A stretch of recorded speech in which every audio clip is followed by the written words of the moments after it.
Have you ever stood upon the crags of Scandinavia, where the biting wind howls tales older than memory, and the sea relentlessly gnaws at shores carved by giants?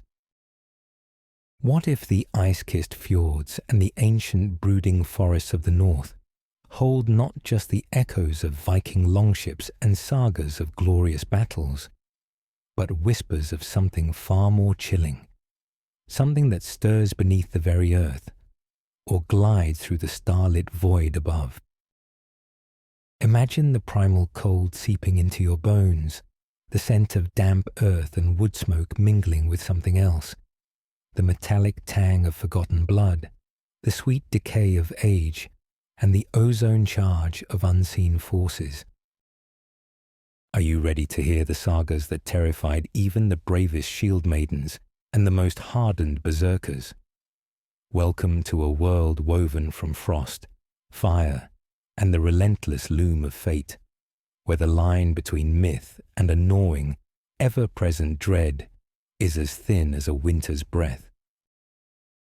Tonight, we unearth the true Norse nightmares, the chilling chronicles that haunt the memory of a land forged by gods and giants, where the very landscape seems to hum with the lingering presence of horrors veiled by time, yet ever ready to stir from their slumber. Feel the ancient chill of the North Atlantic, the crushing weight of a starless sky, and the profound, unsettling silence of a world where humanity often felt like a fleeting flicker against an eternity of primordial terrors. The unquiet earth, Draugar and the buried dead, deep within the desolate, windswept landscapes of ancient Scandinavia, where burial mounds rise like the shoulders of sleeping giants against a bruised sky, there lies a horror far more tangible and immediate than any ethereal spirit: the Draugar. These are not mere ghosts, wispy spectres of the departed. No, the Draugar are the corporeal dead, the reanimated corpses of those who, through some profound injustice, avarice, or sheer malevolence in life, refuse to stay buried. Imagine a burial mound, not a manicured historical site, but a raw, earthen tumulus, scarred by time and weather, often overlooking a solitary fjord, or a barren, rock-strewn plain.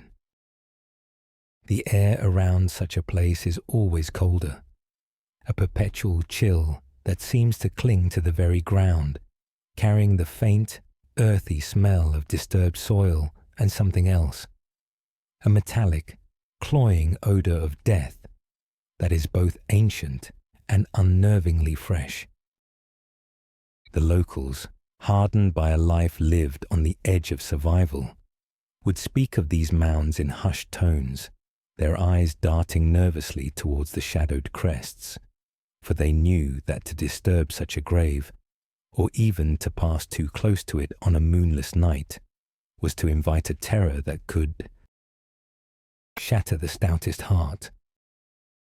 The Draugar, when it emerged, was a truly monstrous sight, its skin bloated and bluish-black from its time in the earth, its eyes glowing with a cold, malevolent light, often a piercing blue or an unholy red.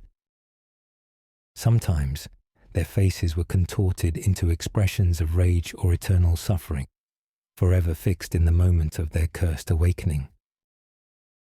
Their strength was immense, capable of crushing men and breaking bones with ease, and they possessed an uncanny ability to grow in size, sometimes towering over trees, their looming presence casting a vast, terrifying shadow over the land.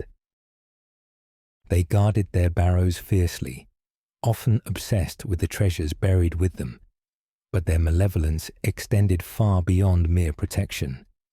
They reveled in tormenting the living, driving livestock to madness, causing crops to wither, spreading disease, and even stealing the life force from unsuspecting travelers who dared to stray too close to their cursed domain. Consider the terrifying account, often echoed in the sagas, of encounters with these unquiet dead. Perhaps the most famous is the tale of Glam, a troublesome shepherd in Iceland who, after his death, rose as a Draugar, terrorizing the land around his farmstead. Imagine the long, bleak winter nights, where the snow blankets the land in an oppressive silence, broken only by the whistling wind. Suddenly, from the desolate expanse, a heavy, dragging footfall would resonate, shaking the very foundations of the isolated longhouse.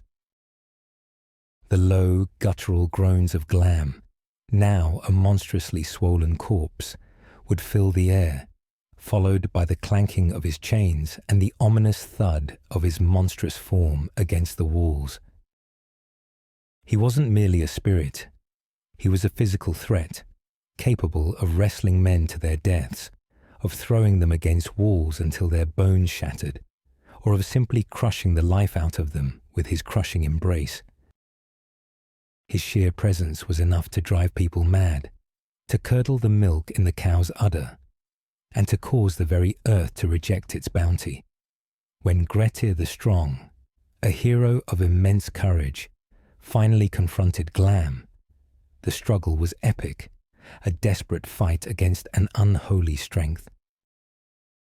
Grettir spoke of the Draugar's icy touch, the putrid smell of its decaying flesh, and the bone-chilling cold that emanated from its very being, sapping his own strength.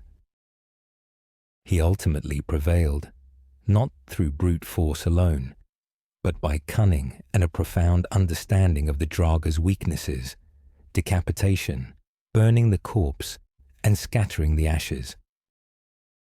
This extreme ritual, performed by the living, was the only true way to ensure the Draugar would not rise again, a testament to the primal fear that these entities inspired. The lingering fear of Draugar shaped burial practices across Scandinavia for centuries. Bodies were sometimes buried facing away from their homes, or with sharp objects placed within the graves, or even by staking the corpse to prevent its return. Desperate measures to ensure that the dead truly remain dead. Have you ever felt that inexplicable chill in an ancient place, a sudden cold spot that defies explanation?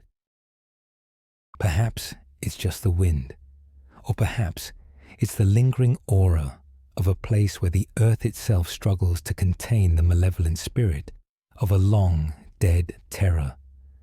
A Draugar still bound to its unquiet mound, waiting for the unwary to pass by.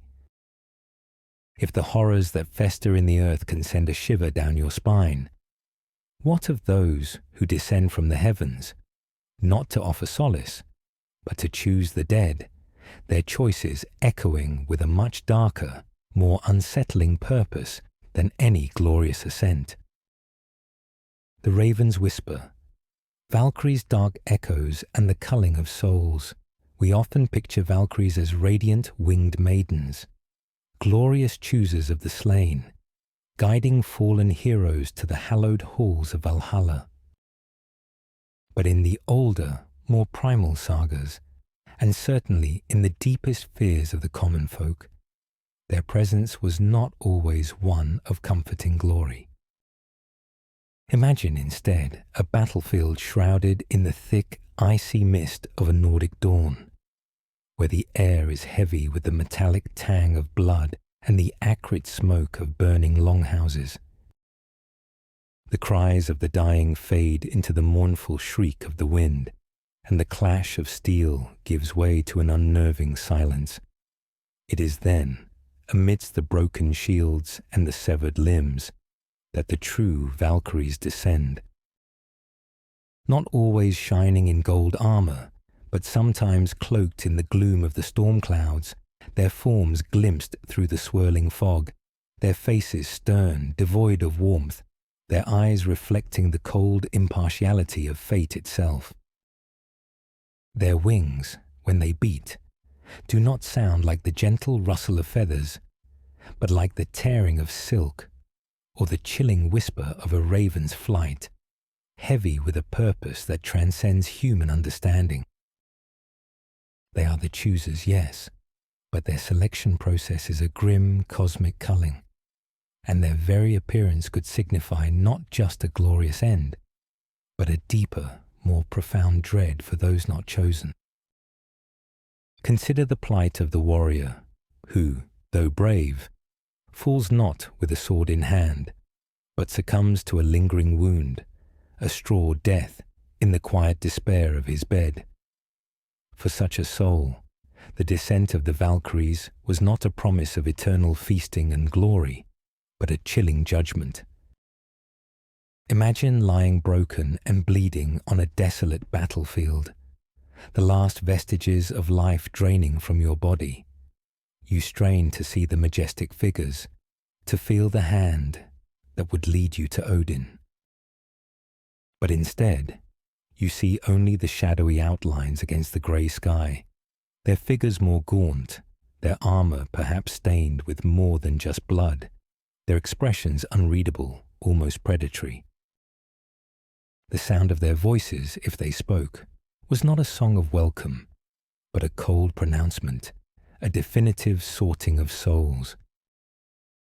For those deemed unworthy of Valhalla, or those whose deaths were not deemed glorious enough, the Valkyries' descent was a final stark reminder of their ultimate fate, to dwell in the cold, dim halls of Helheim, a realm of perpetual twilight, governed by the grim goddess Hel, where the unchosen, dead suffered an eternity of unglamorous existence.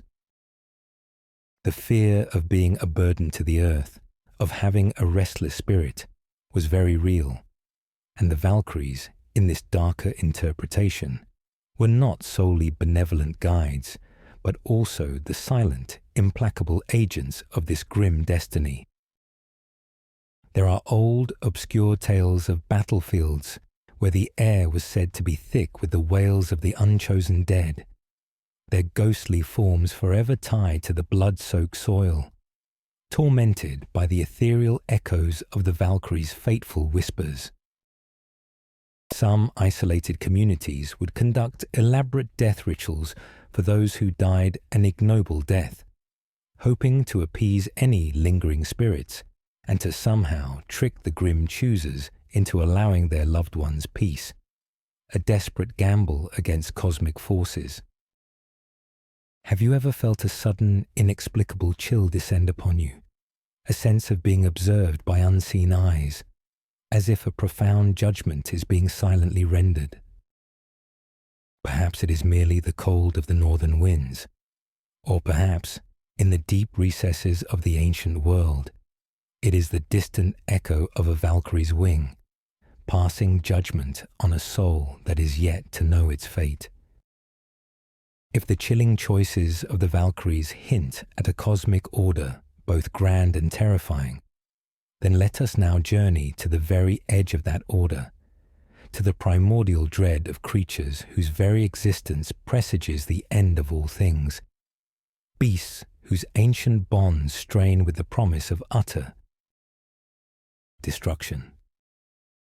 Bound by whispers, Fenrir's kin, and the shadow of Ragnarok, in the vast icy cosmos of Norse mythology, few nightmares loom as large or as fundamentally terrifying as the progeny of Loki, particularly Fenrir, the monstrous wolf whose destiny is inextricably linked to the doom of the gods, Ragnarok. Yet, it is not merely Fenrir himself, but the very idea of his monstrous kin, his colossal shadow falling across the world, that instilled a pervasive, existential dread in the hearts of the Norse people. Imagine the desolate primordial wastes, the places where the sky seems to press down with a crushing weight, where ancient caves yawn like the mouths of forgotten giants, and where the air is thick with the scent of raw earth, frozen stone, and an almost unbearable tension. Here, in the deepest, most hidden corners of the known world, are the places where primeval forces, barely contained, strain against their bonds. Fenrir, the colossal wolf, was not simply a beast. He was the embodiment of untamed destructive chaos, a force so potent that the gods themselves feared him. His binding was a desperate act, a paradox wrapped in the seemingly fragile chain called Gleipnir, a bond crafted from impossible things: the sound of a cat's footfall, the beard of a woman, the roots of a mountain, the sinews of a bear, the breath of a fish, and the spittle of a bird. Its ethereal nature made it unbreakable, yet the very concept of such a binding hinted at the immense, uncontainable power it sought to hold. But Fenrir is not alone in his monstrous lineage. He has siblings, Jörmungandr, the Midgard serpent, encircling the world, and Hel, the ruler of the dead, each a cosmic horror in their own right, and all harbingers of Ragnarök. Beyond these direct progeny, the Norse mind also grappled with the terrifying concept of lesser, yet still formidable, wolf beasts, often considered Fenrir's kin in a broader spiritual sense, embodying his untamed destructive essence on a more localized scale.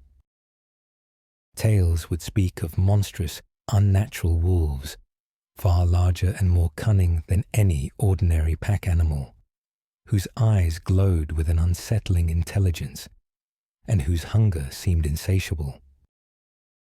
One such harrowing tale, often whispered around campfires in isolated settlements, recounted the terror brought by a single, colossal wolf, known as Garma's Shadow by the fearful villagers, not to be confused with the Hound of Helheim, but rather a chilling echo of that same primal force. This creature, appearing only in the deepest winter, would silently stalk the isolated farmsteads nestled in the valleys, its massive paws leaving no discernible prints in the snow, its breath freezing the air. It would not merely kill livestock, it would mutilate them, leaving behind a scene of unholy carnage, seemingly for the sheer malevolence of it, rather than hunger. When hunters tried to track it, their dogs would cower and whimper, refusing to follow the chilling scent. Arrows would shatter against its hide, and axes would glance off its massive frame as if it were made of iron. The villagers grew desperate, their nights filled with the chilling, guttural howls that seemed to tear at the very fabric of their sanity, knowing that this beast was not of this world, not truly a wolf, but something far more ancient and terrifying, a living shard of Fenrir's own spirit. They eventually resorted to a forgotten ritual, one involving offerings of blood and iron placed at the very entrance of an ancient cave, deep in the mountains, a place said to be a vein to the earth's raw power, hoping to appease or at least divert the beast, a desperate plea to the very forces they usually sought to avoid. The fear of Fenrir and his kin was not a distant academic fear of an apocalypse. It was a constant, gnawing anxiety that the inevitable end of the world was always lurking, just beyond the veil of their perception, manifest even in the unusual cunning of a common wolf, a stark reminder that the chains of even the mightiest beast could one day snap. We have plunged into the heart of Scandinavia's deepest fears, traversing landscapes where ancient sagas breathed chilling life into stone and shadow. We have felt the icy grip of the Draugar, the physical manifestation of wrath from the grave, whose very presence could blight the land and madden the living. We have glimpsed the darker, more impartial side of the Valkyries, their descent a grim culling, a whisper of fate that could spell not glory, but an eternity of cold, unheroic twilight. And we have stared into the abyss, contemplating the bound yet ever-straining progeny of Fenrir, whose very existence serves as a constant underlying dread, a cosmic countdown to the end of all things. But what if these tales, woven from the fabric of a harsh and unforgiving land, are not mere stories to frighten children by the flickering firelight? What if the echoes of the Draugar's groans still reverberate from forgotten burial mounds, a low thrumming beneath the earth that only the most attuned can feel? What if the sudden, inexplicable chill that descends upon you in an open field, or the unsettling rustle of leaves overhead, is not merely the wind, but the unseen beat of a Valkyrie's wing, making a silent, uncomforting choice? And what if, in the deepest, most primal fear of a lonely howl echoing across the snow-covered plains, you are not hearing a common wolf, but a distant, muffled growl from Fenrir's kin, a vibration of the immense, world-ending power straining against its bonds, a harbinger of Ragnarok itself? The Norse knew that the world was a temporary reprieve, a fragile realm built between the chaos of primeval forces. They knew that the monsters were not just in the stories. They were in the very fabric of the landscape, waiting, watching, and whispering. So the next time you feel an unexplained shiver, or hear a sound that seems to come from nowhere and everywhere at once, ask yourself, is it just your imagination? Or are you too hearing the ancient, dark echoes of Norse nightmares, reaching out across the ages, ready to bind you into their chilling truth?